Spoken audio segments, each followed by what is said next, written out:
Assalamualaikum warahmatullahi wabarakatuh. Bismillahirrahmanirrahim. Ada aturan dalam ilmu hadis. Jadi di antara aturannya itu sebuah riwayat itu menjadi kuat meskipun asal usulnya riwayat yang lemah kalau menjadi perilaku sosial. Karena perilaku sosial itu menunjukkan didikan atau pendidikan atau tarbiyah dari leluhur sampai kita. Misalnya saling memaafkan. Itu hadis tentang persisnya saling memaafkan mungkin banyak yang masalah ketika teksnya ada yang sampai menyebut fatasofaha salaman. Bisa orang berdebat hukumnya salaman kayak apa, apalagi musim sekarang. Orang saling curiga untuk nggak salaman itu. Tapi apapun itu perdebatan dalam persisnya teks, jika diperkuat oleh perilaku sosial, maka hadis itu menguat menjadi baik. Saya cerita tentang hikmah syawalan sebagai amanat yang dipesankan di sini. Syawalan di Indonesia itu identik dengan minta maaf. Ya, jadi kalau id itu dari kosakata audun maknanya kembali. Setelah kita puasa 1 bulan, kita insya Allah ber-KTP surga lagi. Jadi kita tahu dulu Nabi Adam itu di surga. Beberapa anaknya juga lahir di surga. Sehingga KTP kita ini sebetulnya KTP surga. Alamat tetap kita itu surga. Karena kita di dunia agak kacau itu, agak coro Jawa, agak bedigasan itu agak kacau. Terus status itu agak-agak hilang ini. Semoga agak hilang betul. Nah, dengan Ramadan itu status itu dikembalikan. Makanya banyak ulama mengatakan al-aid minal audi. Dari kata kembali, kita yang dulu penduduk surga, insya Allah barokahnya Ramadan yang diterima itu menjadi status penduduk surga lagi. Disebut minal aidin. Kita kembali lagi ke fitrah, kembali lagi ke status kehambaan yang benar, sehingga kita layak menjadi ahli surga. Saya mulai dari status kehambaan. Memang untuk menjadi ahli surga itu kita tidak boleh menandingi Tuhan, menandingi kekuasaan Allah. Sehingga syarat dasar masuk surga itu harus abdullah. Kita berstatus hambanya Allah. Disebut fadkhuli fi ibadi. Masuklah dulu sebagai hambaku. Jadi kita berstatus sebagai hambanya. Baru setelah layak jadi hambanya, baru wadkhuli jannati, baru berstatus layak sebagai ahli surga. Jadi status kehambaan ini kita mantapkan dulu. Jangan ada status lain kita di depan Allah kecuali status kehambaan. Saya punya analogi dan itu saya ulang-ulang karena di antara ciri Quran itu mengulang-ulang sesuatu yang harus jadi pegangan. Saya ulang lagi, di antara ciri Quran itu mengulang-ulang sesuatu yang jadi pegangan. Jika kita belajar ilmu fisika atau ilmu apa saja, maka kita akan bicara materi sesuai statusnya. Jadi kita harus latihan untuk iman kepada Allah. Saya tanpa mengurangi rasa hormat, saya memberi contoh begini. Ini jam, materinya dari besi. Ini kertas, materinya ya kertas. Tentu secara fisik, orang akan bilang jam ini lebih kuat timbang kertas. Dan itu pasti dibenarkan dari segi materi. Tapi kalau Anda beragama dan Anda tahu bahwa pengendali alam raya ini Allah Ta'ala, maka kamu akan bilang, terserah Gus Baha gitu. Bisa saja jam ini saya punya niat saya hancurkan, kertas yang lemah ini saya simpan. Sehingga jam tangan ini 5 menit lagi saya hancurkan sehingga benar-benar rusak. Sementara kertas ini saya simpan sampai bertahun-tahun awet. Nah, kira-kira seperti itulah ilmu manusia. Sesuatu yang kita sangka kuat, ternyata Allah punya rencana menghancurkan itu. Dan yang kita sangka lemah, ternyata Allah punya rencana untuk mengabadikan itu. Nah, di sini pentingnya iman, lahu maqalidus samawati wal ard. Hanya Allah yang mengendalikan semua.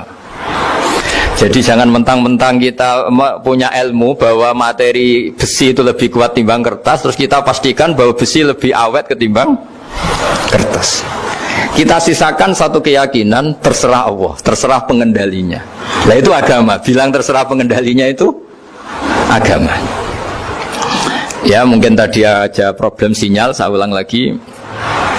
Ibarat saya ini megang jam tangan, yang materinya dari besi. Ini kertas yang materinya lemah. Tentu kita akan bilang bahwa jam atau besi lebih kuat ketimbang apa? Kertas. Tapi Anda salah. Anda harusnya ngomong bahwa terserah pengendalinya. Bisa saja saya punya rencana menghancurkan besi ini sehingga 5 menit lagi hancur. Dan saya ingin mengabadikan kertas ini, saya simpan di tempat yang aman. Nah, kira-kira agama itu bukan anti ilmu, sehingga agama boleh kamu mengatakan besi ini lebih kuat ketimbang kertas. Tapi harus kamu tambahi dari segi materi. Tapi kalau dari segi pengendalinya, maka kita jawab terserah Allah Subhanahu wa Ta'ala. Nah, ini di sini pentingnya beragama. Jadi meskipun Mars itu kayak apa kuatnya, bumi gunung kayak apa kuatnya, ternyata gunung yang kita kira kuat ternyata nyimpan magma yang potensi meledak. Yang gunung kecil yang kelihatan dari pasir kecil yang tidak berdaya ternyata nggak nyimpan magma, jadi nggak direncanakan untuk diledakkan. Itu, nah agama itu seperti itu yang disebut di surat Yasin misalnya, Allah itu siapa? Biyadihi malakutu kulli, yang dalam kendalinya itu semuanya di alam raya ini. Sehingga di kehidupan nyata juga sama. Ada orang yang nekuni ilmu ekonomi tapi miskinnya Masya Allah. Ada yang gobloknya Masya Allah tapi kaya. Ada kiai yang punya doa banyak, hidupnya biasa. Yang nggak punya doa kaya. Itu saya pernah baca di sebuah hadis qudsi. Ada riwayat begini, Nabi Musa ketemu Allah, ditanya, limadha, kata Allah, kenapa saya memberi rezeki orang yang bodoh? Ahmak itu orang yang bodoh sekali. Kadang tak ciptakan dia jadi orang kaya, dan yang pintar ekonomi kadang tak ciptakan jadi orang miskin. Si Nabi ini tanya, kenapa ya Allah? Supaya dia tahu yang mengendalikan rezeki itu saya, bukan ilmunya dia, katanya. Jadi banyak orang, misalnya kita yang pintar dipekerjakan orang yang nggak pinter, yang punya pabrik tidak pinter, mengerjakan orang yang pinter. Jadi ya kira-kira agama itu seperti itu. Sehingga dalam kita beragama itu yang paling ditekankan itu tawadhu. Tawadhu itu merasa sopan atau memang sopan betul. Kalau dalam Ihya disebut, sekiranya Anda tidak bisa tawadhu secara rasa, tawadhulah secara ilmu. Saya ulang lagi ya, sekiranya Anda tidak bisa tawadhu secara rasa, tawadhulah secara apa? Ilmu. Karena ilmu itu akan abadi. Saya beri contoh begini, saya ini kan misalnya kiai di kampung saya atau di kecamatan saya. Saya mungkin bisa merasa hebat karena saya tokoh di sini. Tapi pastikan sebelum ada saya yang bernama Baha ini, agama sudah jalan. Dan di daerah lain yang nggak kenal saya juga agama sudah jalan. Betapa tidak pentingnya saya di kawasan-kawasan yang nggak butuh saya, atau di era yang sebelum ada saya.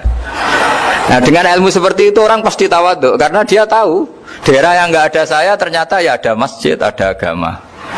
Periode yang sebelum ada saya juga agama jalan. Sehingga kita tidak kumo luhur, wah kalau nggak ada saya agama nggak jalan. Zaman Wali Songo tidak ada saya agama ya jalan. Ekonomi juga gitu. Kalau Anda pakar ekonomi yang mensejahterakan rakyat, cara tawadhu itu kalau nggak bisa dengan rasa, dengan ilmu. Sebelum ada kamu banyak orang kaya, banyak orang yang nggak kenal kamu juga kaya. Banyak periode yang saat itu udah ada Anda juga kaya. Berarti Anda ini tidak siapa-siapa. Makanya saya pernah didatangin seorang profesor. Ini kisah nyata. Gus, sebetulnya saya dengan bapak saya itu pinter mana? Bapak saya itu tidak tamat SD, tapi saya bisa profesor. Saya ini profesor, anak saya naik kelas saja sudah senengnya bukan main.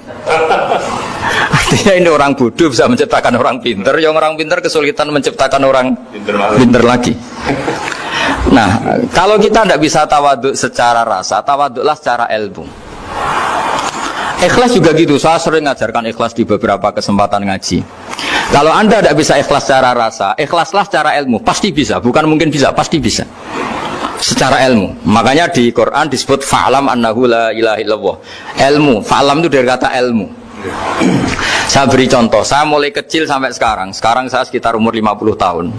Mulai kecil sampai sekarang itu ya bilang kalau kertas ini putih. Itu ya ada yang gaji, ada yang bayar, tapi saya selalu bilang kertas ini putih. Yang hitam ya saya katakan hitam, yang merah saya katakan merah. Kenapa? Karena itu fakta. Saya ulang lagi, karena itu fakta. Sehingga saya untuk mengatakan putih tidak perlu ada yang bayar. Sehingga ketika kita latihan sholat, latihan ibadah dan mengakui Allah itu sebagai Tuhan kita akan malu. Loh, faktanya Allah itu kan Tuhan. Mau mengatakan fakta kok minta upah, ini gimana? Kita mengatakan Allah Tuhan itu sama dengan mengatakan kertas ini putih. Sama-sama itu fakta. Sama seperti saya mengatakan Pak Jokowi itu presiden kami. Itu kan fakta. Masa nunggu kalau dikasih BLT katakan presiden, kalau enggak ya enggak. Itu kan ribet jadi. Pak Panut misalnya rektor UGM, mbok saya enggak digaji di sana atau enggak kerja di sana, bilang kalau beliau itu rektor. Pak Ganjar gubernur Jawa Tengah, mbok saya dikenal apa enggak, ya beliau tetap gubernur. Lama sekali kita mengatakan fakta itu ikhlas. Ikhlas itu artinya enggak minta apa-apa, karena kita ingin ngomong sesuai fakta. Nah Allah Tuhan itu fakta gitu. Nah kenapa untuk mengatakan Allah Tuhan nunggu, bah saya ini Tuhan kamu, ya nunggu dulu Gusti, kalau engkau masukkan kami ke surga engkau Tuhan, kalau enggak ya enggak jadi. Itu tidak bisa seperti itu, ya Allah tetap Tuhan.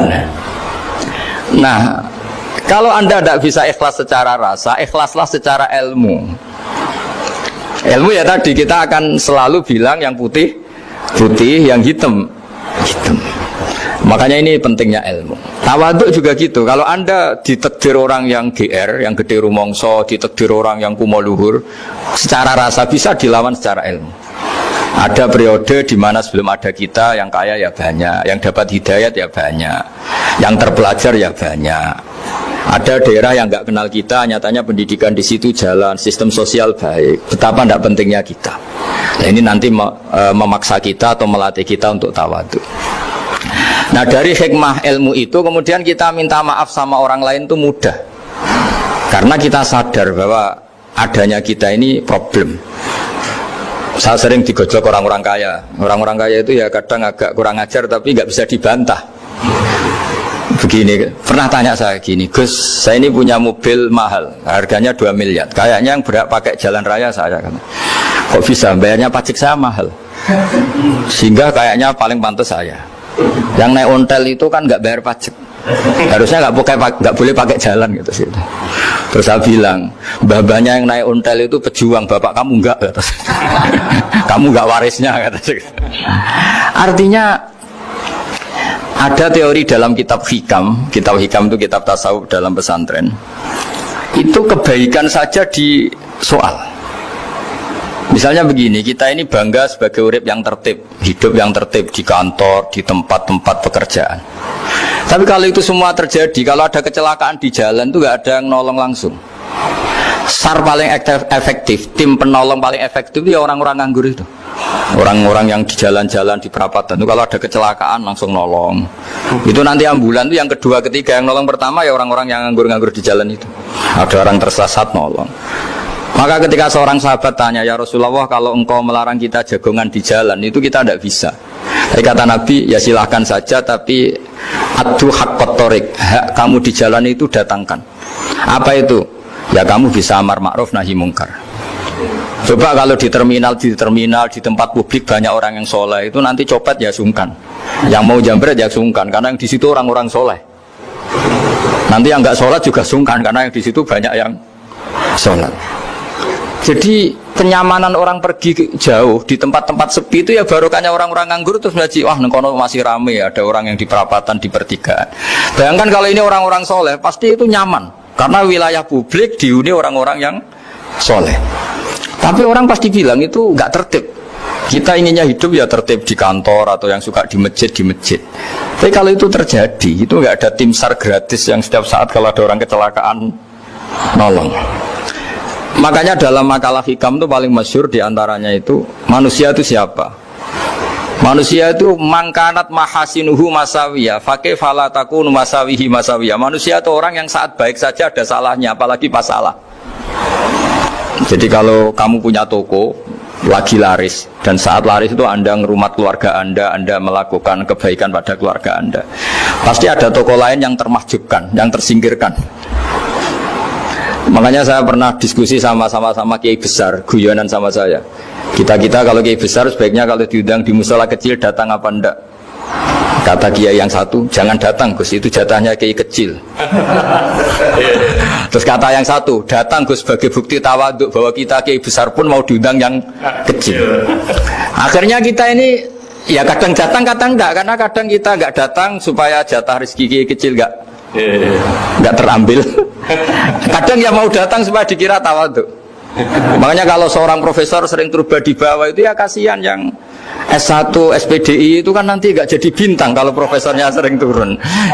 Kalah terus itu. Jadi kadang-kadang itu orang itu harus berpikir secara ilmu, jangan rasa terus. Jadi itu ilmu. Jadi semua yang kebaikan yang kita lakukan itu secara ilmiah bisa diperdebatkan. Ada orang senang ngomong serius supaya bangsa ini maju. Tapi bapak saya itu pesan saya, kamu kalau ngiyai itu jangan sering ngomong serius kan. Masyarakat sudah capek mikir utang, mikir keluarga. Udah gitu sowan kiai dijak ngomong serius lagi nanti capek kan. Sehingga kiai-kiai dulu itu kalau ketemu orang ya guyon terus. Karena tahu masyarakat sudah capek. Sudah banyak yang takut tanggal kredit gitu. Sudah takut tanggal kredit, takut problem sowan kiai diancam neraka lagi, itu kan ketakutan berkali-kali. Jadi makanya ini kan kebaikan itu dievaluasi karena kita tidak nabi, tidak wali. Jadi kalau kata hikam itu apa yang Anda kira baik itu ada masalah. Apalagi sedang masalah. Saya sering cerita ada orang suami istri harmonis sekali. Itu tanyakan ibunya, pasti mulai gak peduli dengan ibunya karena terlalu harmonis dengan istri. Itu pasti bukan mungkin lagi. Jadi jangan tanya istrinya, tanya ibunya. Oh jok nikah lupa saya, ngalor ngidul sama istrinya. Tanyakan temannya, wah itu jok nikah lupa temennya.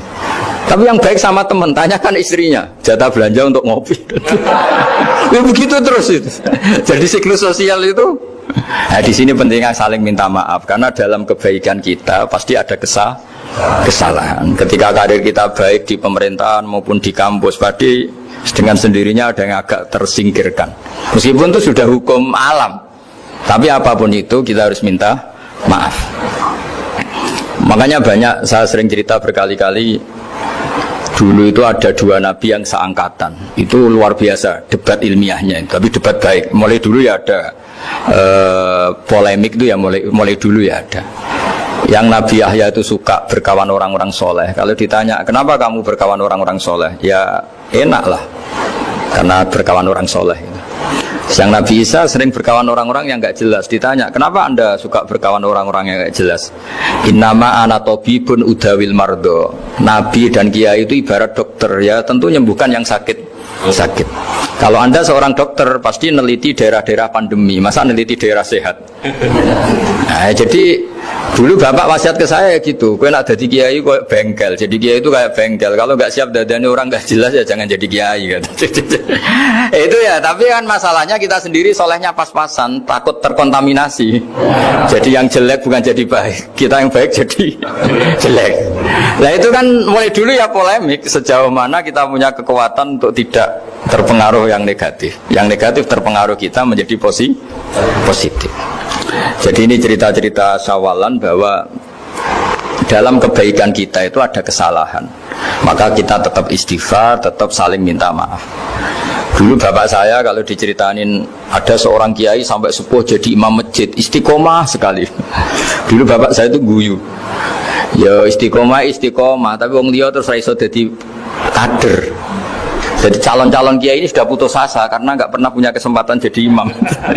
Jadi dibalik istiqomah itu ya ada memahjubkan orang lain. Makanya alhamdulillah di Indonesia itu ada pegawai pensiun. Kalau enggak habis itu.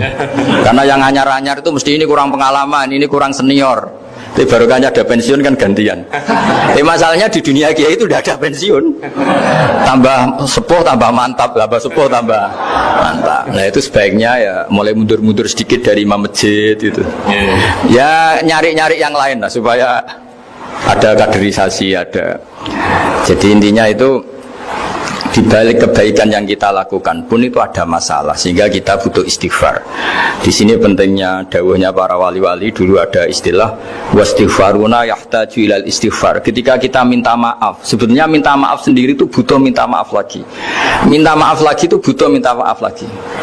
Misalnya saya dengan Mas Hilmi ini akrab, pernah pakai uangnya misalnya.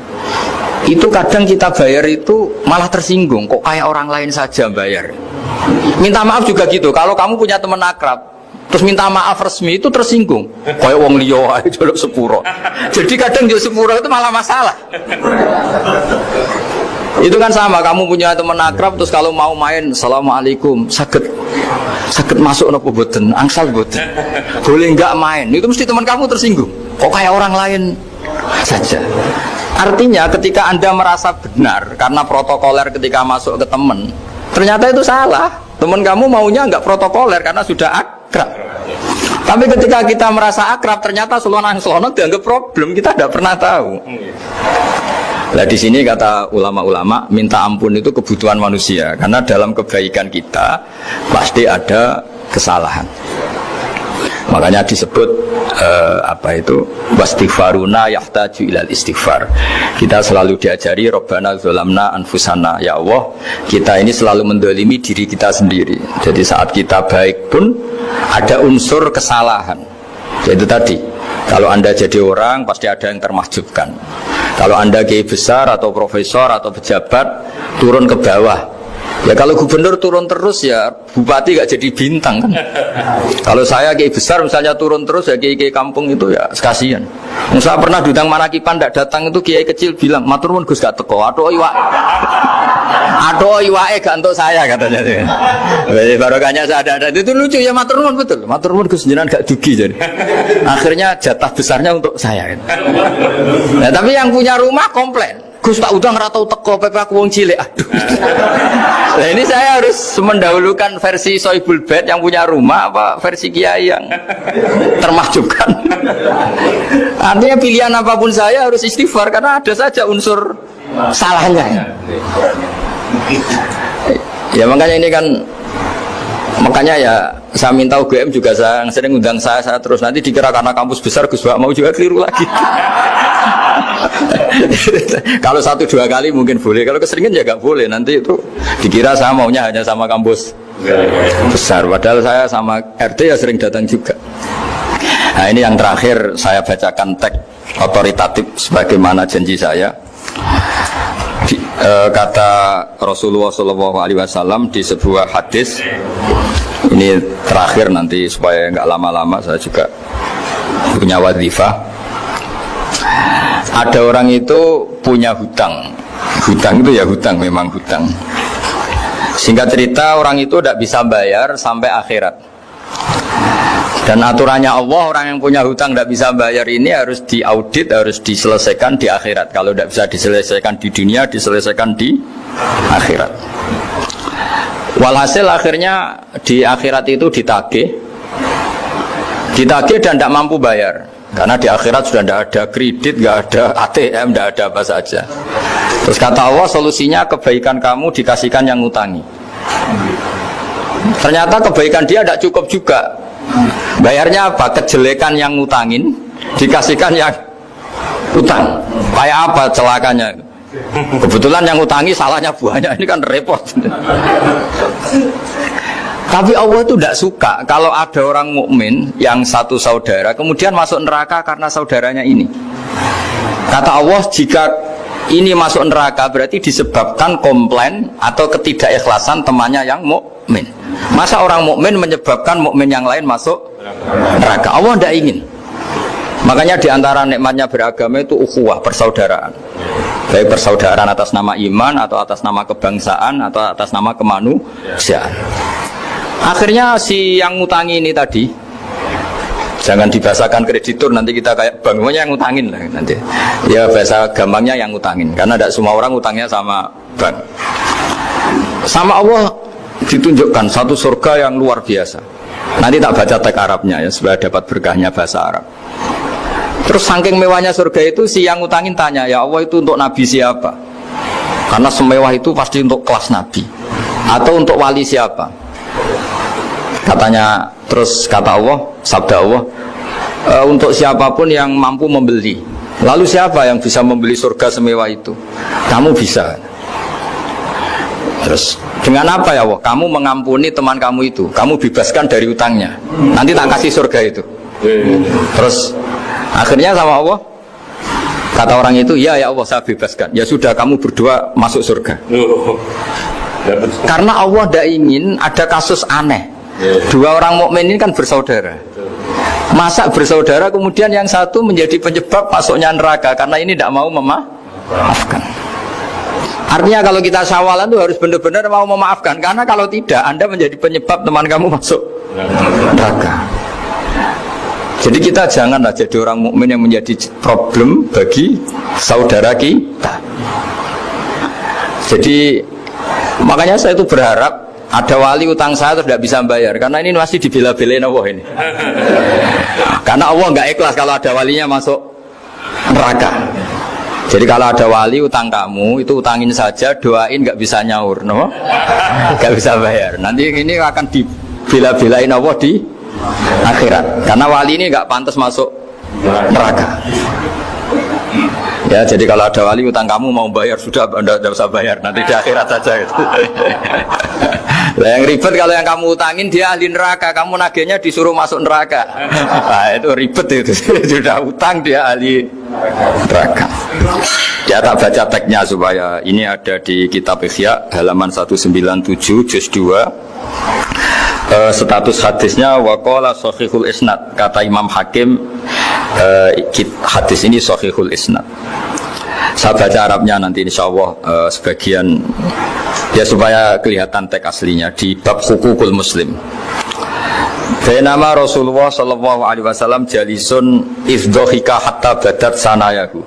Nabi ketika santai-santai duduk tahu-tahu tertawa sampai gigi depannya itu kelihatan. Jadi tertawa sangat sampai gigi depannya kelihatan. Yang notabene beliau sering hanya senyum, kali ini tertawa betul sampai gigi depannya kelihatan.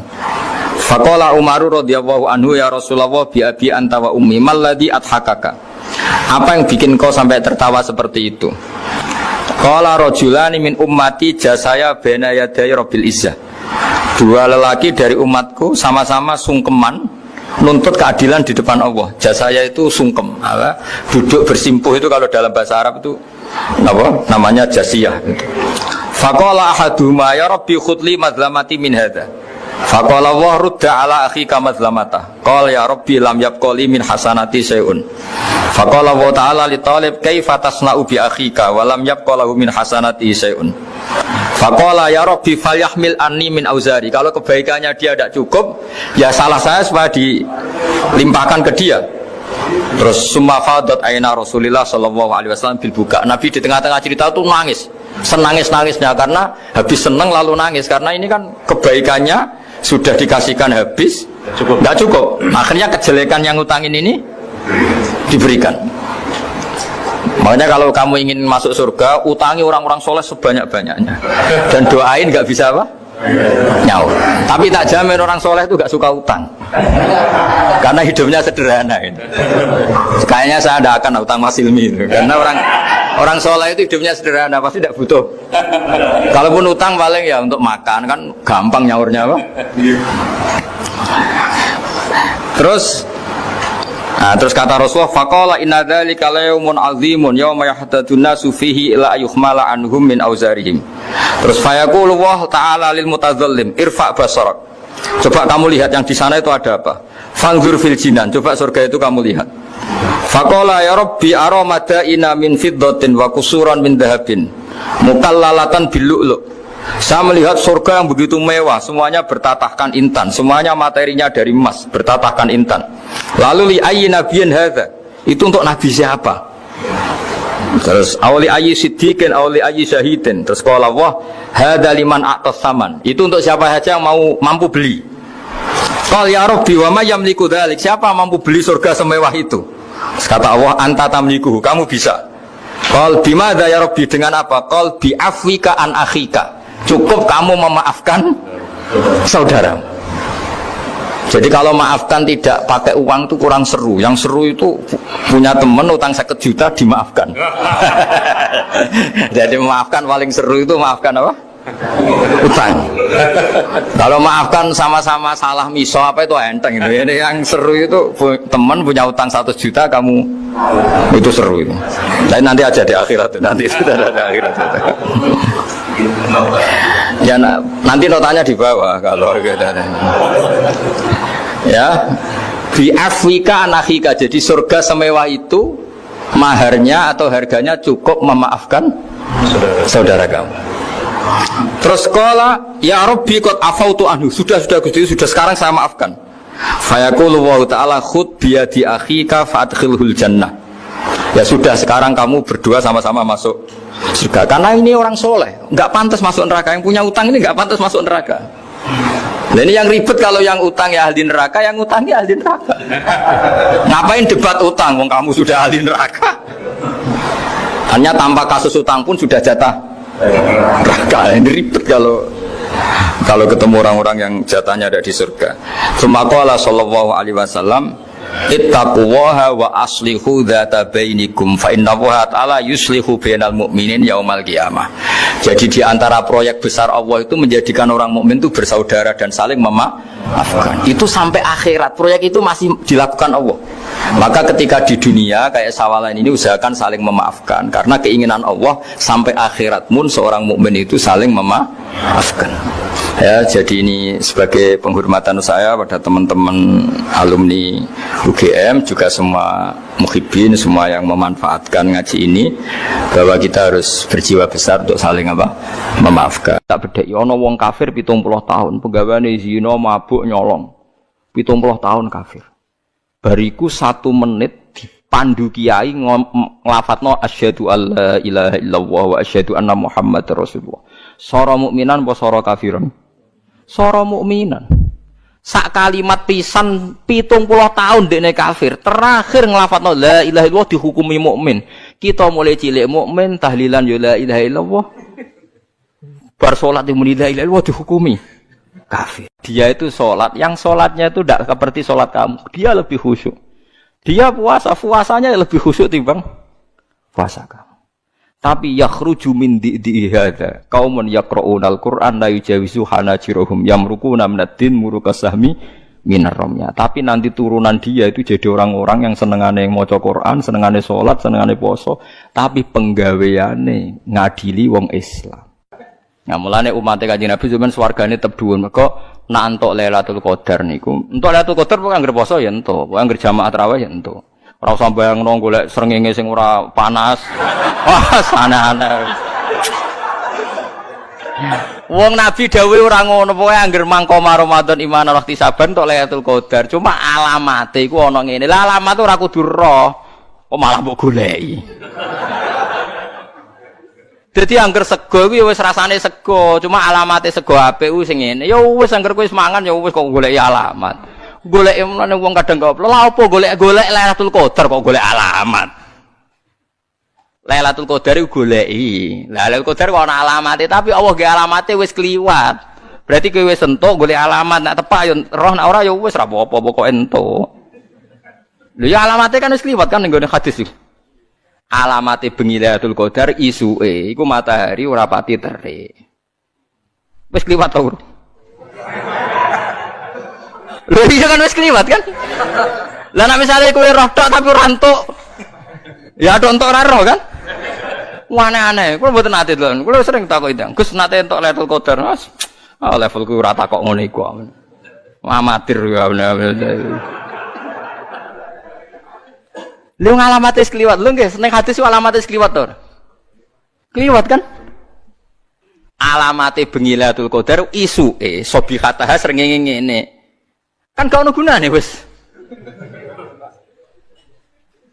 Dadi tidak maksudnya Nabi ngeten angger bengi Ramadan wong Islam sing traweh ora drengki ora macam-macam mau bikol bin salim ya dianggep untuk Lailatul Qadar.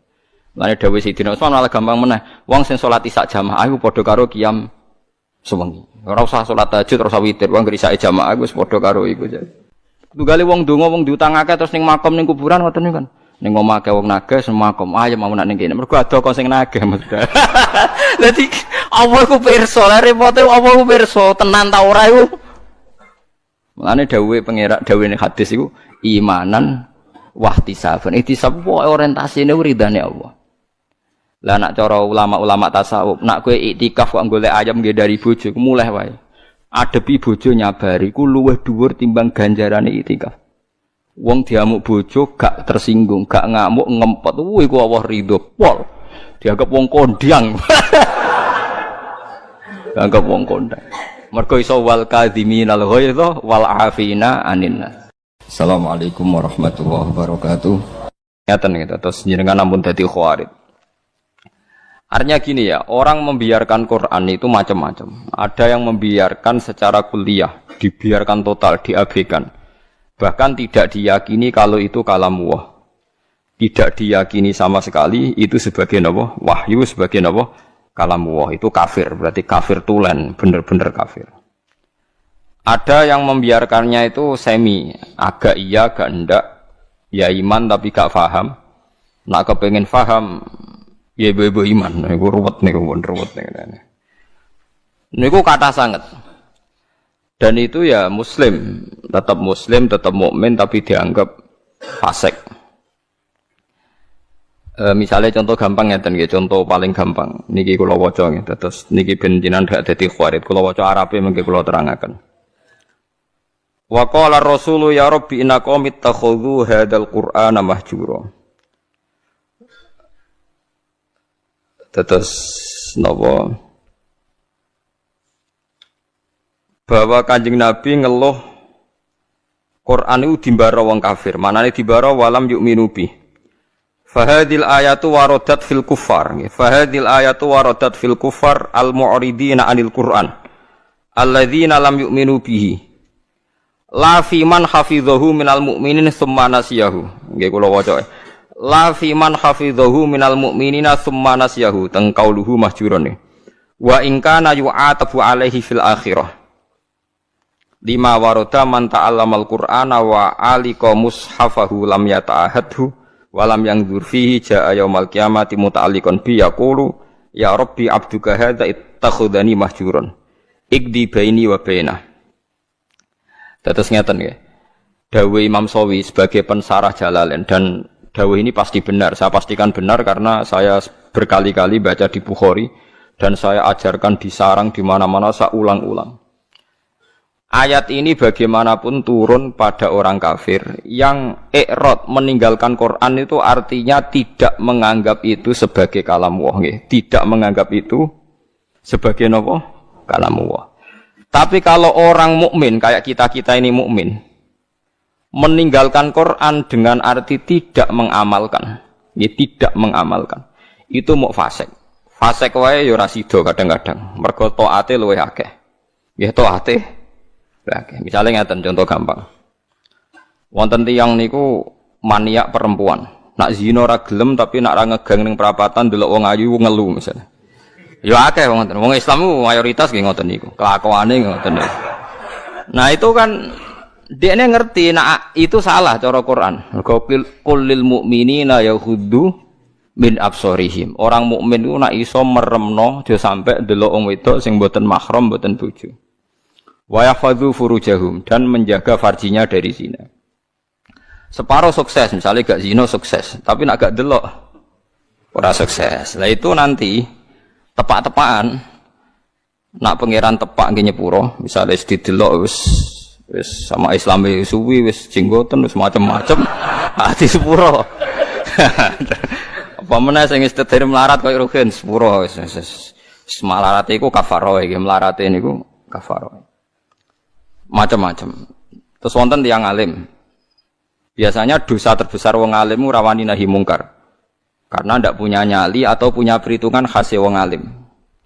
Lah itu nanti kena khitab laula yanhahumur rabbaniyuna wal ahbaru an qaulihimul itsma wa aqlihimus sukhat. Mestinya orang-orang terpelajar itu harus mencegah kemungkaran. Nah itu biasanya orang alim ndak punya nyali karena ndak punya otoritas. Misalnya kalau di Indonesia ndak berhak punya SK atau apa bubarno doli. Gampang wali kota. Kiai hanya berteriak zina haram, doli haram, tapi kan gak di otoritas bubarno.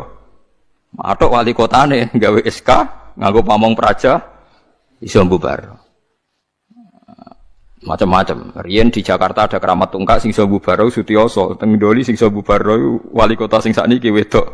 Malah kopi DI ora king PKB. Misal, mboten niki kan ilmiah mawon, rasa tersinggung biasa mawon. Mboten usah tersinggung. Itu wis ngoten niku wis sudah begitu. Tapi ulama mbok arani kalah ambek wali kota sing wedok ubaro doli ki ya keliru. Taruh saja sama hitung saja. Orang yang tidak zina karena didikan ulama mulai sipir, mulai kelas TK, TPA itu jutaan. Taruh saja misalnya Mustafa di murid 20. Ada orang di murid 100. Orang yang dididik supaya anti zina oleh ulama itu hasilnya jutaan, mungkin puluhan juta. Dan mereka punya generasi berevolusi anti zina dan anti zina nganti mati. Itu juga nahi mungkar, karena maknanya nahi mungkar itu al-intiha anil mungkar. Pokoknya kejadiannya tidak jadi mungkar. Itu yang saya sesali dari orang-orang mubaligh. Mubaligh itu sering bilang nahi mungkar itu kayak Bu Barodoli. Tidak seperti itu saja. Setiap kemungkaran yang dihentikan itu namanya nahi mungkar, karena maknanya nahi itu mencegah. Mencegah artinya tidak melakukan atau tidak terjadi. Dan itu ulama kontribusinya besar. Hampir semua pondok misalnya. Kulo nembe buka niki. Kulo nate cerita tentang Pak Rum, Pak Rumanto niku nate cerita. Mas Rum, sing pondok ora usah tenanan. Pokoke ngaji. Salat wis madhep mulon wis kaya umume pondok. Ora usah ngasih lo santri alim nak tepak ya alim, ora tepak ya wis. Paling ndak kelebihannya pondok pesantren itu satu. Misalnya kiai ini ra alim utawa ora pati bener. Ada kesepakatan mentabukan zina. Jadi kelebihannya pondok pesantren itu ada kesepakatan mentabukan zina, mentabukan nyolong, mentabukan melakukan sesuatu sing asusila. Sehingga kita punya konsensus dengan tradisi mondok, tradisi TPQ, TPA itu ada konsensus di mana barang buruk dihukumi buruk. Kowe ora usah bayangno ideal, percontohan ideal, metu hafid yang nganti lanya, rak dilombakno menang, laris itu sudah usah begitu, sudah usah berlebihan begitu. Ini penting kalau aturaken. Jadi maling juga sama. Polisi nangkep maling berarti nahi mungkar karena malingnya tidak jadi maling. Tapi jutaan orang tidak maling, yang malah nggak pernah maling, mergo didikane ulama. Polisi tak nangkep sing wis tau maling, ya nahi mungkare wis kadung tau maling. Bubaro ning doli wis kadung tau zina. Kalau ulama malah didik santri, didik umat mulai cilik. Dan banyak jutaan orang yang bahkan nggak pernah zina karena didikannya ulama. Mulai sing nganggo karisma sampai sing meden-meden di soben tiris alat kelaminnya macam-macam. Iku modele rugen sing iso nerangno. Sing iso nerangno wong tau zina wong wedok soben dicubles iku wis. Iku bagiane rugen aku ora mentolo nerangno. Wis macam-macam lah oleh ngekeki penjelasan. Nah itu kula baleni malih. Bahkan di antara akidah ahli sunnah ini rungokno tenan. Sampean boleh tidak cocok, tapi nek ora cocok keliru, neraka sampean. Iki nasib pangeran. Intajtanibu kaba'ira ma tunhauna anhu nukaffir ankum sayiatikum. Wong sing sukses ngilangi dosa gedhe iku insyaallah dosa cilike disepuro. Misale kaya ruhin biasane perapatan delok wong wedok, ya ditulis mbek Allah, mripate ruhin dosa. Atine angen-angen tapi ora kasil ditulis terus pangeran. Ditulis. Tapi dekne sukses ninggalo zina. Pokoknya aku nak delok gelem tapi nak zina ora ngarah. Itu iso wae ning akhirat di sepuro. Mergo barokahe ninggal dosa gedhe. Misale sampean guweting mbek tangga, penggawe ning ngrasani iku dosa. Tapi iso di sepuro mergo gak nyantet, gak mateni.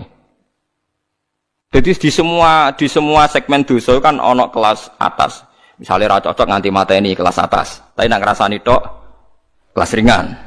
Seneng wong wedok zina kelas berat. Tapi nak ndelok tok kelas ringan. Iku iso wae iso ben iku barokah ngeduwi sing gedhe, sing cilik di sepuro. Jika kamu jika kamu menjauhi dosa-dosa besar, nukafir angkum sayiatikum. Wes wong zuwud-zuwud ora percaya lah piye wae iku dawuhe pangeran. Kowe kudu iman dan ini menguntungkan Mas. Kowe kudu iman. Paham nggih? Pokoke anggere kasil ngaduwi sing gedhe, sing cilik di sepuro. Tapi pertanyaannya jare Fathul Mu'in, masalah sing cilik iku terus wis kadung gedhe. Kan gak sida cilik. Akumulasinnya kan gede. Makanya Rasulullah pas nerangno wahyu iku sempat guyon ngene jare Nabi. Kowe roh gunung jare dawuhe Nabi. Nggih ngertos ya Rasulullah. Gunung gedene ngono iku kok butiran pasir cilik-cilik. Dadi sawae dosane roh cilik-cilik wis dadi butiran pasir sing wis dadi gunung. Lah iku mulane jare Fathul Mu'in nak narifi wong saleh iku sapa? Wong saleh iku wong sing taate luwih akeh timbang maksiate. Ora kok ora tau maksiat itu ora mungkin wong. Cuma masalahnya akumulasi maksiat ini kan tinggi sekali. Maksiat misalnya, contoh gampang wong melarat lah, sing biasa ning perapatan, maksiat itu siji ndelok wong wedok maksiat, ngrasani wong sugih maksiat, engko hasud maksiat, tukarane mbek bojo maksiat. Wes pokoke terus, nah sing wong sugih maksiate iku ya padha, nah ndelok wong wedok iku padha, melarat sugih padha. Aneh masalah. Ndelok wong wedok sombong, nyepelekno wong, ngagulno dunyane padha. Nah itu asal kowe iso ngilangi sing gedhe iku insyaallah ana kemungkinan besar sing cilik niku disepuro. Tapi syaratnya kudu tetep cilik. Paham ya? Ya kene rungokno syaratnya kudu tetep cilik. Mergo gunung gedene ngono iku kok akumulasi kumpulane butiran-butiran napa pasir. Masamu gunung apa? Watu sitok mboten ya pasir cilik-cilik niku ditumpuk sakmono ramene dadi napa? Gunung. Gambar buaya, mbok gambar dinosaurus iku titik. Titik akumulasi dadi gambar napa? Dinosaurus. Dan masamu gambar gak kok titik sitok. Wis kayak gambar dinosaurus, gambar mobil tanker te apa kapal tanker tetep kok titik sitok. Dititik terus wis-wis dadi gambar gede. Mumpun ngebeki kertas entek. Ana bercak-bercak putih sing ora dadi gambar. Nah, berarti akeh bercake kan? Ya mulane takrif taat iku ora tau nglakoni dosa gedhe lan ora ndlurung ning dosa cilik. Itu disebut walam yusirru ala ma fa'al. Mboten napa ndlurung. Mboten napa ndlurung. Nah, orang seperti ini itu tidak bisa dikatakan kafir atau murtad. Hanya Khawarij secara goblok mengatakan orang ini menjadi keluar dari Islam. Mulane ahli sunnah giat ngepol be wong Khawarij. Bahkan merangi wong Khawarij luwih apik timbang merangi wong mukmin. Timbang merangi wong kafir. Sama tak ceritani ini, mohon sampean kudu percaya bae kula. Saya pastikan kalau ini hadisnya sahih. Sayyidina Ali itu mau perang melawan orang kafir. Setelah beliau berangkat di Nahrawan ada orang-orang Khawarij, salatnya khusyuke ra karuan, posone khusyuk. Kalah Sayyidina Ali, khusyuk-khusyukan salat, khusyukan poso kalah. Tapi mereka itu Khawarij. Orang Khawarij ciri utamanya adalah mengkafirkan orang Islam yang melakukan dosa besar atau tidak bermadzhab kayak mereka. Akhirnya sampai istiqlal. Istiqlal menghalalkan orang Islam. Sayyidina Ali gak jadi perang ngelawan orang kafir tapi ngelawan tiang Khawarij. Terus aku apal tagnya di Sahih Bukhari di Muslim. Bagaimana mungkin saya merangi orang kafir yang bahayanya bagi kita itu musiman. Sementara saya meninggalkan orang Khawarij di antara kita. Di antara kita dan mereka mengkafirkan kita, membunuh kita. Artinya ngeten lho. Cara logikane ngeten. Misalnya kula musuhan mbek wong kafir. Misalnya taruh saja Singapura itu negara kafir misalnya. Kita harus musuh orang Islam karena orang Islam itu musuh kita. Ya apik wong kafir. Kodekne kafir musuh wong Islam. Dadi nak rapat ngono, kita serang umat Islam. Kita serang umat Islam. Kan ijek apik. Darani kita iku Islam. Wong Khawarij kurang ajar tenan. Kita serang orang kafir. Ijek apik Khawarij to. Mulai bener Sayyidina Ali kena apa Khawarij wong kafir iku cek lumayan wong kafir. Wong kafir nak rapat keputusane ayo nyerang orang Islam. Berarti darani kita iku cek Islam. Wong Khawarij musuhi kita, ayo serang orang kafir. Kayak mangkel dia hasil rapate lho. Lha ngono kok ora iso lho, paham ya? Lho mesti cara kowe ngrungokno rapate wong kafir mbek wong Khawarij itu seneng ndi? Lho seneng wong kafir jare Rukin. Perkarane rapate wong kafir jek ayo serang umat Islam. Rapate wong Khawarij ayo serang orang kafir. Apik ndi? Apik wong kafir. Mulane ora ana critane ulama iku paling anti mbek wong Khawarij. Mergo ning hadis sahih ning Bukhari Muslim, sok ben umatku elek-eleke wong Khawarij yamrukuna minaddin muruqas sahmi minar ramiyah. Keluar kok agama Islam koyo keluare anak panah saka napa busur, gak balik blas. Mergo jare Kanjeng Nabi umatku dintekno wong Khawarij. Lho wong kafir ka atas sing masuk Islam, perkarane tertarik mbek ajaran Islam. Wong Khawarij gak mungkin tertarik mbek kiai, wong dihukumi kafir kiai ini kok. Kok tertarik piye? Wis uring-uringan tok. Wong kiai dia wis dihukumi. Kowe salat wis sopan. Kono ora tertarik. Salate wong kafir. Kuwajo. Mulane Imam Syafi'i tak anggap wong alim tenan. Ndekne anggere ana ayat kok digo ngritik wong Islam gak trimo. Oke, wong hafal Quran lali dikritik pangeran, tapi tetep ora mlebu ayat iki. Maksudnya Imam Syafi'i dawuh, oke wong hafal Quran lali iku dikritik pangeran, tapi tetep gak mlebu ayat iki. Jadi paham nggih, mulane sampean iku kudu musuh ben seru, urip iku ben apa seru. Tapi yo gak usah musuhan ambek wong Islam. Nak musuhan ya sing ringan-ringan, selenengan mbek bojo, rasa-rasanan mbek tangga. Terus pokoke aja nyantet, aja mateni, paham nggih. Nek ora cocok iku ya pokoke ngrasani nggih kelompok lah, nggih geng, ngoten nggih, geng kecewa misalnya.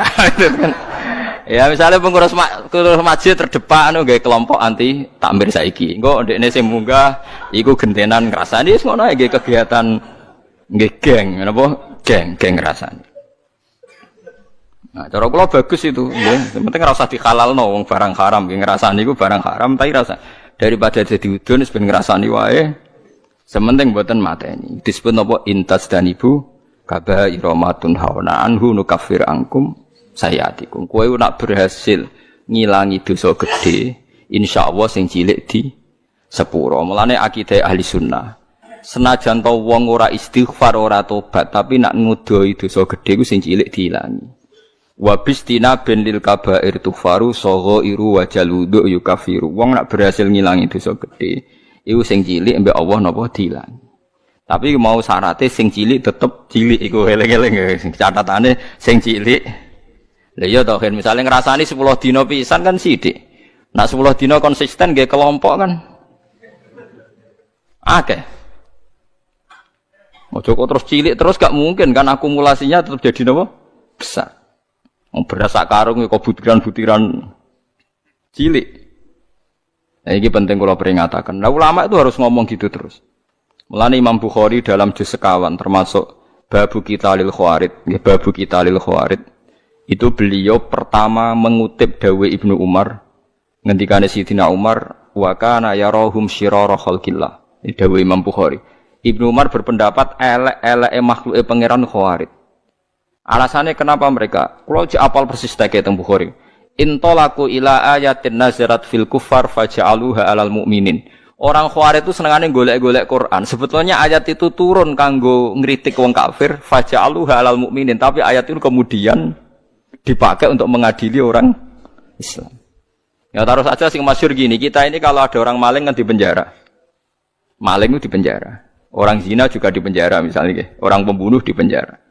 Ngoten niku terus dihukumi wong kafir alasane ini pakai hukum liyane hukum Allah wa malam yakum bima anzalallahu fa ulaika humul kafirun. Orang yang pakai hukum liyane Allah dianggap kafir. Hukumnya Allah itu potong tangan bukan di penjara. Padahal kita ini tidak pernah mengatakan kalau penjara itu hukumnya Allah kan tidak mengatakan. Cuma kita tidak punya otoritas.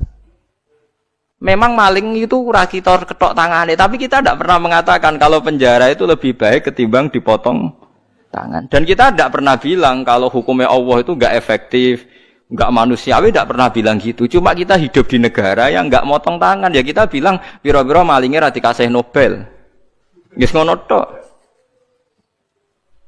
Tapi jangan pernah mengatakan penjara itu lebih manusiawi ketimbang motong tangan. Nah, itu kafir tenan karena kamu keputusan manusia kamu anggap lebih baik ketimbang keputusan Tuhan. Kowe mau ngomong kita tidak berdaya untuk mengimplementasikan potong nopo tangan. Mulane ada orang ini cerita nggih tenggene kitab Hayatus Sahabah, ada orang Mesir dia sok suci protes tenggene Amr bin As bahwa Anda mimpin pertama kali gubernur Mesir itu Amr bin As, makanya masjid tertua di Mesir ini masjid nopo Amr bin As. Itu dulu kan termasuk wilayah gubernuran Umar. Umar mimpin dari Madinah, Mesir dulu provinsi. Wong nak darani kene Al-Qibti napa? Al-Qibti, mulane Maria Al-Qibtiyah. Wong sakniki darane Egypt maknane apa Qibti. Aniku seorang yang sok suci itu bilang ke Amr bin As, kamu itu tidak melakukan perintah Quran. Dilaporan ning Umar, hanya 2 orang ini datang ke Sayyidina Umar. Datang ke Umar bahwa pemerintahan Amr bin As itu tidak melakukan hukum-hukumnya Allah. Sama Umar ditanya, apa kamu baca Quran min awali hatta akhirih? Apa kamu baca Quran dari awal sampai akhir? Ya baca, ya Amirul Mukminin saya baca. Apa semua yang ada di Quran sudah pernah Anda lakukan? Ya sebagian tidak saya lakukan. Kenapa Anda nuntut orang lain melakukan semua, kamu sendiri tidak, sebagian tidak kamu lakukan? Lho enggak to. Ya misalnya kados ruhin ngeten iki perintah haji dene Gus mboten Gusti nek bangsa kaji barat mboten derek-derek ngono. Wong melarat tuh paling melanggar perintah pangeran, kaji ora, zakat ora ayo misalnya. Padahal lu kaji perintah pangeran, zakat perintah pangeran. Lah kowe ora iso bantah kula ngeten.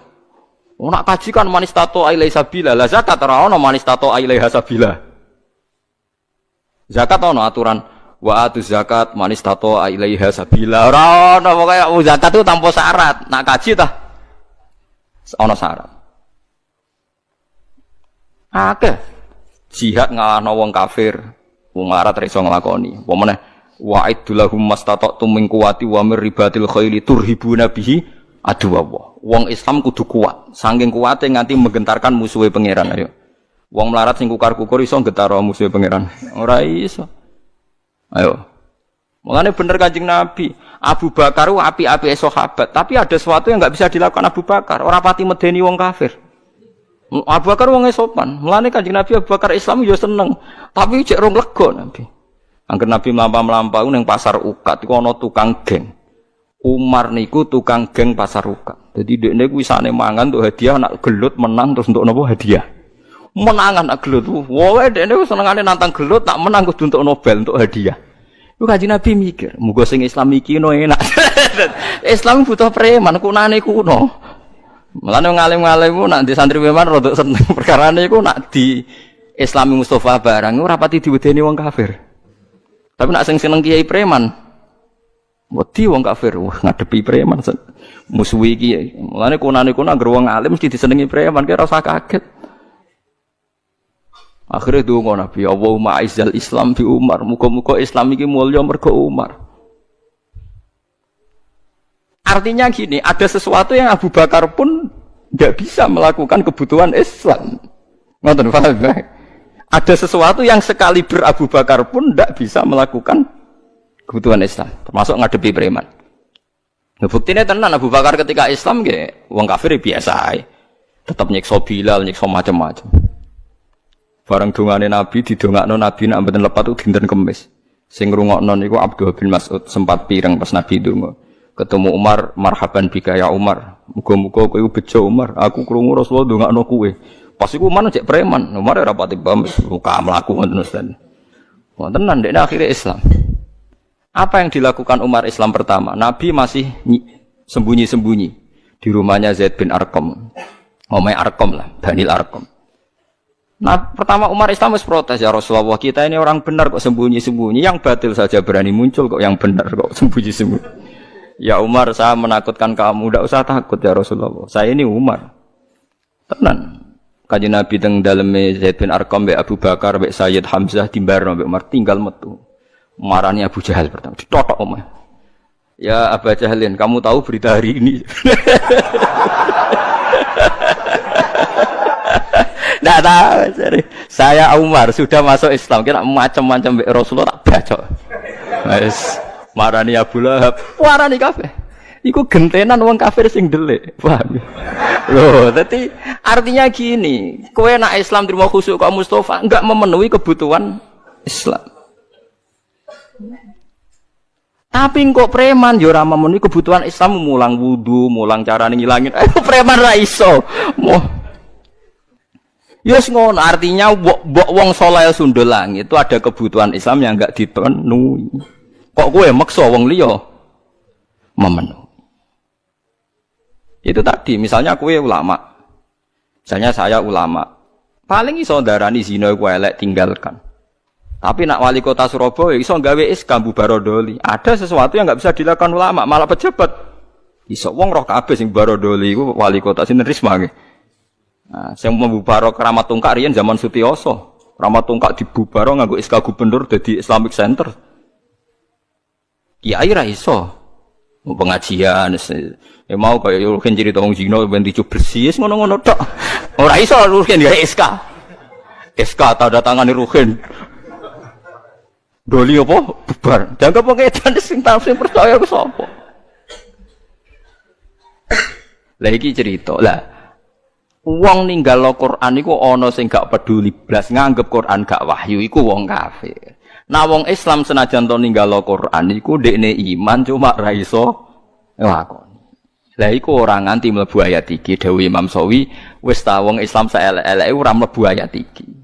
Senajan to yu atabu fil akhirah mergo melakukan kesalahan. Lah klirune wong Khawarij tiap ana ayat ngritik wong kafir karena lafate man itu siapa saja dilebokno wong Islam. Akhire wong Islam dihukumi kafir. Mulane elek-eleke wong Khawarij dawuh Kanjeng Nabi hum syarrul khalqi wal khaliqah. Cuma Nabi mboten menangi tiyang Khawarij. Mulane kula nganti mati ya akan ngomong ini terus. Mulane bapak ana santri khusuk mangkel ra karuan. Jare bapak kula nu di guru kali, bapak mbek Mbah Mun. Mbah Mun ambek santri khusuk iku gedeng. Jo khusuk jong Khawarij ngono.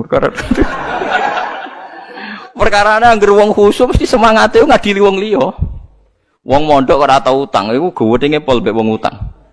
Wong mondok kok amen salate ra tau kodok mbek wong kodok gedhinge ra karuan. Padahal jare santri sing kodok nglakoni ilmune jare. Jare nglakoni napa? Ilmune, praktekno ilmu jare. Jadi praktekno ilmu. Sampe nak dudono kasus-kasus Khawarij ya. Iku mau satu dawuh Sidina Ali. Nak ana wong kafir rapat, ape merangi wong Islam iku dalam rapat iku diulang-ulang kita harus merangi umat Islam. Tapi wong Khawarij ning rapate kita menangi tauhid, menangi wong kafir. Aja apik wong kafir. Dan banyak orang kafir masuk napa? Islam. Tak warai iki sampean supaya ora dadi Khawarij ngeten tak warai. Wong Khawarij itu ukunane iku napa nenten. Cuma riyen mboten dados komunitas. Iki kula waca iki mboten dadi komunitas. Dadi kula critani iki asal usule Nabi ngomentari Khawarij. Nabi setelah perang Hunain, perang paling bersejarah mergo wis Nabi wis kondang, wis hebat lah, wis kuat sekali. Dalam hanya satu kali ini Nabi perang jumlahnya luwih akeh timbang wong kafir. Biasanya kan kayak perang Badar Nabi 313 wong kafir 1000. Nggih ahli Badrin pinten 313 wong kafir 1000. Uhud Nabi 1000 wong kafir 3000. Jadi selalu jumlahnya itu banyak orang nopo kafir. Perang Hunain ku aneh, wong Islam luwih akeh timbang wong kafir, malah kalah. Jadi pangeran nambah kekasih iku salah sithik wis salah. Perkarane wong Islam ketika jumlahe luwih akeh timbang wong kafir, jare wong Islam lan nughlabal yauma minkillah. Saiki aku ora bakal kalah mergo jumlahe sithik. Mergo jumlahe 10.000 wong kafire mau 3.000. Pokoke akeh wong Islam. Akhirnya Allah malah ngritik wa yauma Hunainin iz a'jabatkum kasratukum falam tughni ankum syai'au. Wa daqas 'alaikumul ardu bima rahubat summa wallaitum mudbirin. Wong Islam malah kalah. Tapi bareng kalah ujug-ujug Allah diparingi menang. Wong Islam diparingi menang. Kan kula nate debat mbek seorang kiai. Gus kula tak tangkel jenengan. Kena apa perang Uhud wong Islam kalah. Aku tak muni tak jawab cangkem kula ya elek. Jarine sih mergo melanggar perintah Nabi ning dhuwur gunung. Mulane diparingi kalah. Lah kok akhirnya menang, Gus? Ya jarine ya Islam ya menang. Perang Uhud ya ngono, pokoke jarine ngono ya ngono. Iki hukum kok muni jarine. Lah kok ya jare-jarine ya. Maksud kula ngeten nggih. Kita ini tidak pernah tahu sing dikersakno Allah piye ora pernah tahu, tapi kita membaca. Membaca begini. Allah nyalahno wong Islam ning perang Uhud mergo ora nurut Kanjeng Nabi. Sepakat nggih? Sepakat. Mohon jelas nggih. Tapi akhirnya wong sing mlayu ke perang Uhud disepuro kabeh mbek pangeran. Ya dadi mati syahid. Sekarang sampean darani kapundhute wong ning Uhud itu syahid napa sangit? Syahid. Dihukumi syahid itu dianggap bener apa salah? Bener. Kiai ini tangklep. Lho Gus wong karuan melanggar perintah Nabi kok dianggap bener. Oh iya salah wong melanggar Nabi. Kowe iku Khawarij namanya. Nek ora tobat tak kandakno Nabi kowe iku Khawarij namanya. Wong kowe ora kenal Nabi ya muni ngono. Kok saged Gus? Sak salah-salah wong Islam ku mau melayu ora anut panduane Nabi. Wong kafir luwih salah, yaiku kafire iku. Kok lucu, kok iso nyalahno wong Islam kok ora iso nyalahno wong kafir. Mulane akhirnya diparingi menang. Sak salah-salah wong Islam iku ya mau melayu ke gunung ora sesuai perintah Nabi. Lah wong kafir salah ya apa? Kafire iku. Mulane perang Hunain wong Islam disalahno pangeran mergo ujub jumlahe akeh. Akhirnya diparingi menang piye wae sak salah-salah wong Islam cek salah. Wong kafir. Paham ya? Paham ya maksudnya? Mulane kejo terjebak. Lah kenapa wong Khawarij kok luwih salah meneh wong apa wae cek darane Islam kok dene darani. Mulane dawuh Ibnu Umar ketika ketemu Khawarij ini tak ceritani cerita-cerita Khawarij ini sing teng Bukhari kula mboten pakai kitab yang ndak sahih. Ning gone Ibnu Umar tuh pernah santai teng pinggire Ka'bah. Niku wonten tiyang Khawarij datang. Takok, wonge alim Khawarij saged ngaji. Ya Ibnu Umar, saya ini mau tanya 3 hal, harus kamu jawab jujur. Apakah Utsman itu ikut perang Badar? Tidak, tidak. Wah, berarti dia munafik, nabine perang ora melok napa? Perang. Terus apakah dia lari pas perang Uhud? Ya, dia termasuk orang yang ikut lari. Wah, berarti ora bener. Wong mlayu kok perang itu dosa napa? Gede. Terus pertanyaan ketiga, gimana pas perang Hunain? Apa do melok mlayu? Ya. Bareng wonge Khawarij ape mire jare Umar. Ya Ahmad, nanya Ahmad iki wis bintu sing banget. Ahmad, bintu rene. Bintu sing sandure bintu itu wong Arab nak terene Ahmad. Perang Badar iku tak kandhani. Utsman ku mantune Kanjeng Nabi, ndek garwa jenenge Ruqayyah iku lara. Utsman ape melok ora oleh mergo kon ngrawat garwane. Sing gak liya adalah putrine Kanjeng Nabi. Dadi sing ra mulai perang Kanjeng Nabi aja hukume munafik ora melok apa? Perang. Ngerti blok kowe? Mampun.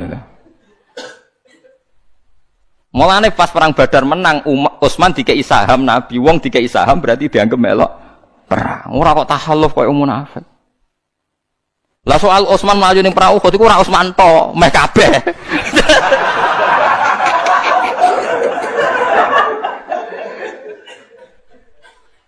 Lah iku pangeran wis ngumumno ning Quran di sepuro. Paham nggih? Innal ladzina tawallaw minkum yaumal taqal jam'an innamastazallahum syaitanu bi ba'di ma walaqad afallahu anhu. Wong sing mlayu ning perang Uhud ku piye wae ana salahe, tapi Allah wis nyepuro. Walaqad tu redaksine Quran lam ku litaukid, qad ya litaukid. Allah wis bener-bener. Lha wong Allah wis ngumumno ning Quran di sepuro kok kowe gak nyepuro. Iku wong Khawarij, dadi pangeran wis ngumumno di sepuro wae dekne karepe ora trimo.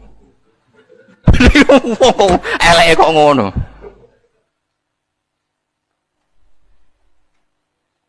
Wong kok eleke ngono iku wong Khawarij. Nah, kenapa orang Khawarij begitu? Ya pancen uteke wis elek. Kanjeng Nabi zaman Sugeng niku menangi tiyang Khawarij, tapi mboten dereng komunitas.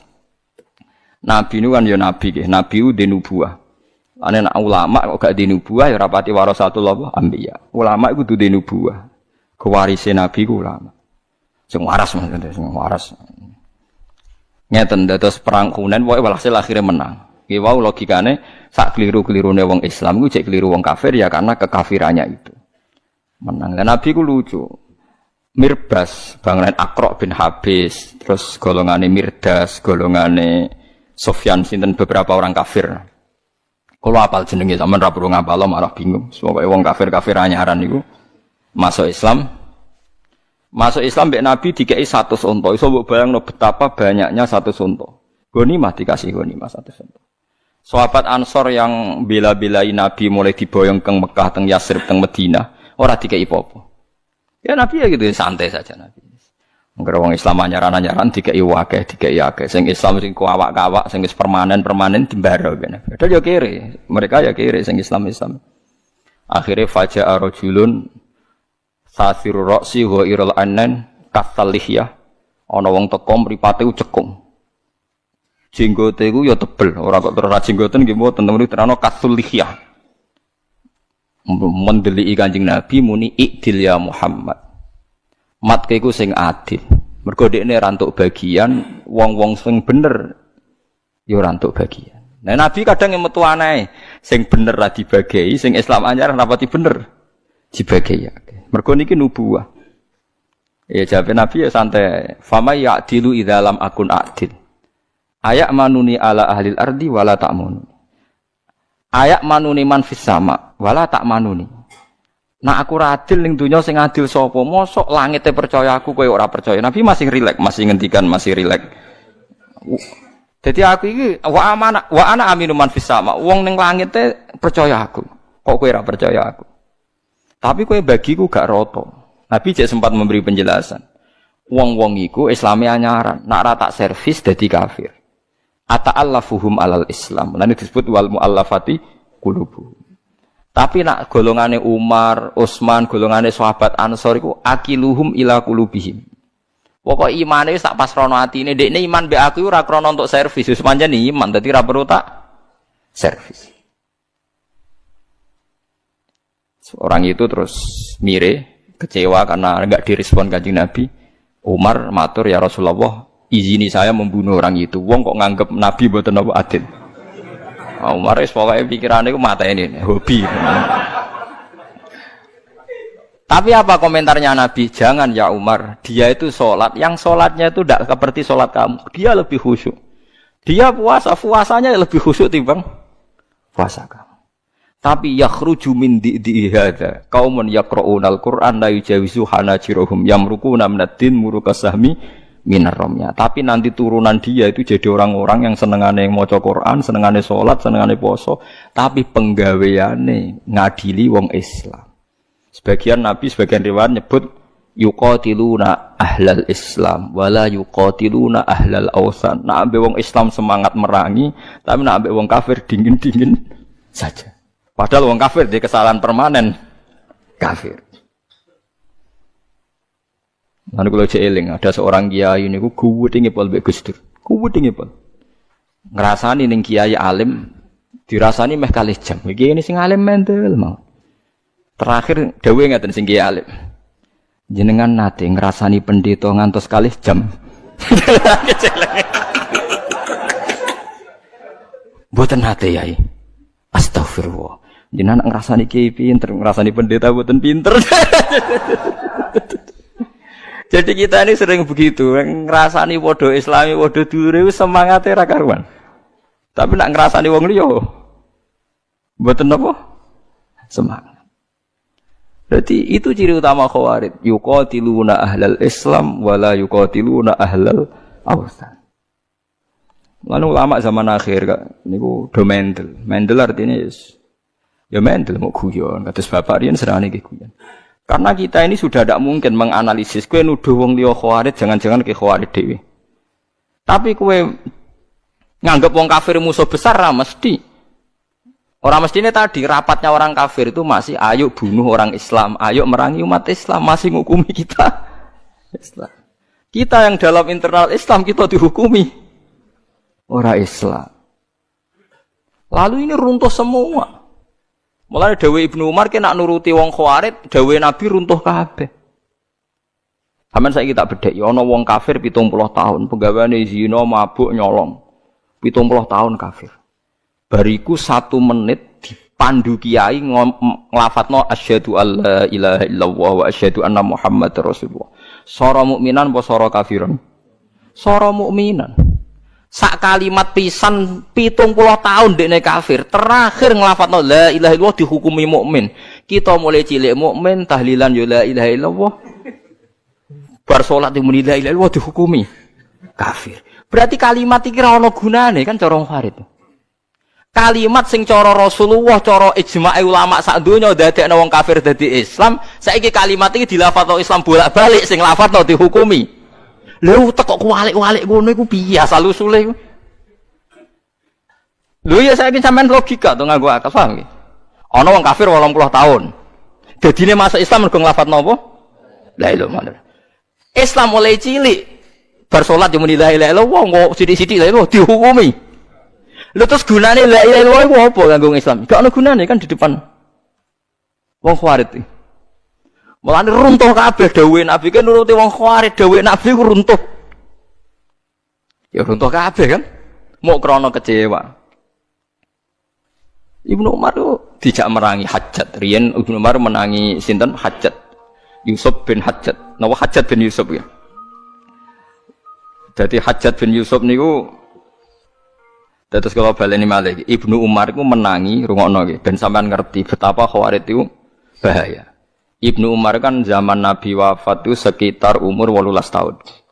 Pokoknya pas perang Uhud itu, pas perang Badar itu dekne umur 14 tahun. Sekira usah mikir ngono, tapi tak dudono ben sampean ngerti betapa detailnya ulama, ora mbok antem kromo koyo kowe.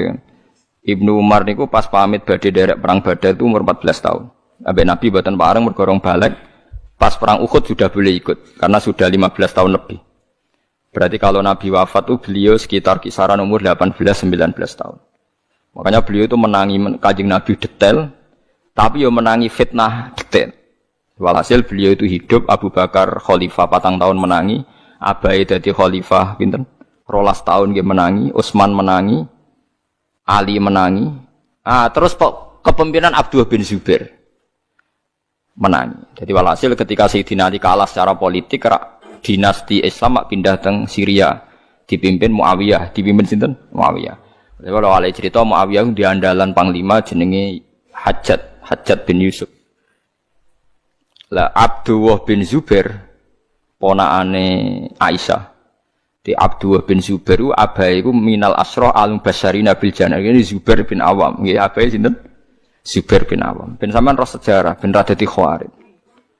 Ibuke Abdullah bin Zubair itu Asma binti Abi Bakar. Sinten? Asma binti Abi Bakar. Berarti Abdullah bin Zubair ponakane sinten? Aisyah. Mergo ibuke dekne iku Mbak Yune sinten? Aisyah. Abai minal asroh al-mubasysyirina bil jannah. Zubair bin sinten? Awam. Abdullah bin Zubair gak seneng ambek Yazid, ambek Muawiyah. Mulane dekne mau beat. Walhasil dekne memproklamirkan diri sebagai gubernur Mekah. Ya sudah. Akhirnya walhasil direvolusi, digugat macam-macam karena dia enggak mau tunduk mbek Muawiyah. Walhasil dipateni mbek panglima jenenge Hajjat bin Yusuf. Pas dekne salat ngarepe Ka'bah dimanjanik semacam rudal terus sakniki manjanik bola-bola besar sing dilemparno ketepil riyen manjanik wae bahasa Arab. Niku walhasil beliau dipanah kabudut pas ning ngarepe napa? Ka'bah. Lane elek-elek wong Hajjat wong Arab nak darani, raimu koyo Hajjat iku elek-elek wong. Mergo wong kafir ra wani mateni wong ning ngarepe Ka'bah. Hajjat wani mateni wong ning ngarepe napa? Ka'bah. Mulane elek-elek wong ku cara napa? Hajjat. Ewa semanten Ibnu Umar. Ibnu Umar diprovokasi sama orang-orang. Hal la tubayi. Mbok yo kowe iku melok biat, cek melok Abdul bin Zubair apa melok Muawiyah tapi sing jelas. Nek ora ngono kita angkat senjata. Terus jawab Abdul bin Umar jawab, ora ya. Lho iki dawuhe pangeran wong kudu wajib jihad, wajib itu fillah haqq jihadi. Jadi Ibnu Umar maknane jihad kowe ora aku timbang kowe. Didalili meneh waqatiluhum hatta la takuna fitnah, wong kudu perang nganti fitnah iku ilang. Iya, aku maknane fitnah luwih roh timbang kowe. Pokoke tiap wong ngomong kharit ngomong maknane fitnah luwih roh timbang kowe. Suwe-suwe Ibnu Umar terus memberi penjelasan. Dhisik aku iku Islam mek Kanjeng Nabi, mek abahku, mek kanca-kanca sahabat. Iku fakana rajul yuftanu fi dini. Dhisik jenenge fitnah iku ya wong gara-gara Islam disiksa, gara-gara iman disiksa. Saiki ora. Laisa kakitalikum alal mulki kowe saiki disiksa mergo beda pemerintahan, beda kekuasaan. Aku ora kepengin melegitimasi perang sing krana napa? Kekuasaan. Nah, tapi itu tadi, semua ayat yang tentang orang itu jihad dilebokno termasuk jihad ngadepi kaum buhot. Padahal buhot niku mboten nganti kados tiyang napa kafir. Lah mulane pentingnya ngaji be ulama ben sampean ngerti. Saelek-eleke wong Islam iku ijek entuk servis ka pangeran angger ngeduwi dosa gedhe sing cilik di sepuro. Lho gedhe wae nak liyane syirik ijek mungkin di sepuro. Inna wa la yaghfiru ayyusyraka bihi wa yaghfiru ma duna dzalika liman yasha. Rampun penak. Ijek misale ora di sepuro ning donya ijek ana kemungkinan di sepuro ning akhirat. Lewat syafaati Rasulullah sallallahu alaihi wasallam. Ampun ijek enak. Mergo dawuh Nabi ning hadis sahih mangqala la ilaha illallah mukhlishon biha qalbu dakhalal jannah. Angger ikhlas sok ben mlebu swarga. Dadi mbok ning neraka atusan taun tetep sok ben mlebu swarga. Saiki wong sing lafadzno la ilaha illallah berkali-kali mungkin ribuan kali dihukumi kafir. Saiki mbok angen-angen lu wong kafir dhewe menjadi Islam lafadzno la ilaha illallah sing lafadzno iku atusan kali dihukumi. Lalu kalimat ini gunanya apa? Ndak saya ngaji ini ben sampean yakin, nak sampean meyakini dulur-dulur Islam ra kafir keyakinan sing bener. Nak kowe diteror be ayat-ayat tertentu, ayat-ayat iku nazalat alal kuffar. Paham ya? Nazalat alal kuffar. Demikianlah sahabat kajian Gus Ba yang dapat kami sampaikan. Semoga dapat bermanfaat untuk kita semua. Wallahu a'lam bishawab. Wassalamualaikum warahmatullahi wabarakatuh.